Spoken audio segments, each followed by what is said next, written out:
پہلی جماعت ہے کہ نہیں؟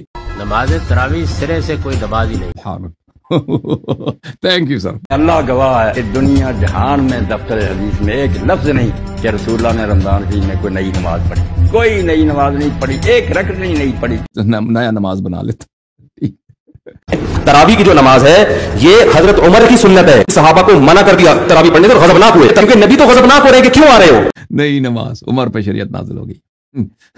عمر نے ان کو جمع کیا کہ بھائی تراویح شروع کرائے. اس کسی بھی جگہ معلوم نہیں ہوتا. جناب رسول اللہ صلی اللہ علیہ وآلہ وسلم نے کبھی یہ حکم دیا ہو کہ آپ تراویح کی نماز پڑھیں یا قرآن مجید کے اندر ہو. عمر رضی اللہ عنہ کے بیٹے ابن عمر اس بارے میں وہ بڑے سخت ان سے الفاظ مروی ہیں. ایک آدمی نے ابن عمر سے پوچھا، میں رمضان کے مہینے میں امام کے پیچھے کھڑا ہوتا ہوں یعنی تراویح پڑھتا ہوں. ابن عمر نے کہا کہ تو اس طرح خاموش رہتا ہے جیسے کہ تو گویا گدھا ہو. یعنی ابن عمر اس کے لیے وہ کہتے ہیں کہ صرف نماز کے اندر اتنے لمبے وقت کے لیے کھڑے ہو جانا اور صرف سنتے رہنا وہ ہے کہ یہ گدھوں والا عمل.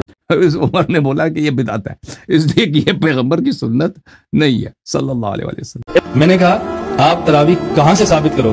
کہا جی قرآن اور حدیث سے. میں نے کہا قرآن میں تراویح کا ذکر ہے؟ مجھے کہتے ہیں نہیں. میں نے کہا جب قرآن میں تراویح کا ذکر ہی نہیں تو آپ قرآن سے ثابت کیسے کرو؟ سب کہتے ایک اشارے نے کئی اشارے کہتے ہیں کہ اس عمر نے اس کو اس لیے بدعت بولا ہے کہ یہ نبی کریم صلی اللہ علیہ وسلم کے زمانے میں نہیں ہوتا تھا. تراویح میں تھوڑے سامنے 100 باری کیا کہ دنیا کا کوئی بندہ اگر رسول اللہ کی زبانی کسی حدیث سے صحابی میں تراویح لفظ بتا دینا میں نے تو چھری کہہ.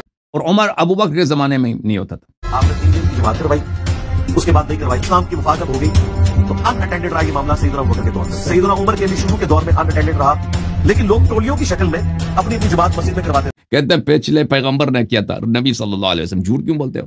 کہ نبی صلی اللہ علیہ وسلم نے تراویح پڑھائی. خود عائشہ کہہ رہی یہ پہلی جماعت ہے کہ لوگ بھائی تراویح پڑھ رہے ہیں اس کے پیچھے، ابی ابن کعب کے پیچھے. ہم بھی یہی چاہتے تھے. ٹھیک ہے نا، بڑا زبردست آپ نے اقرار کر لیا. ٹھیک ہے نا، اس سے زیادہ کیا چاہتے ہو بھائی؟ تراویح کے بدعت کے لیے خود اسے کہہ دیا بدعت ہے اور یہ شارح ہے بخاری. میری طرف سے بے شک کوئی 40 رکعت تراویح پڑھے مجھے کوئی اعتراض نہیں، لیکن یہ بے ایمانی نہیں چلے گی. جی پڑھتے تو قرآن ہے، جب اللہ نے فرمائی نہیں، قرآن میں آئی نہیں، محمد نے پڑھائی نہیں، تیری ضد کا نام تو دین نہیں.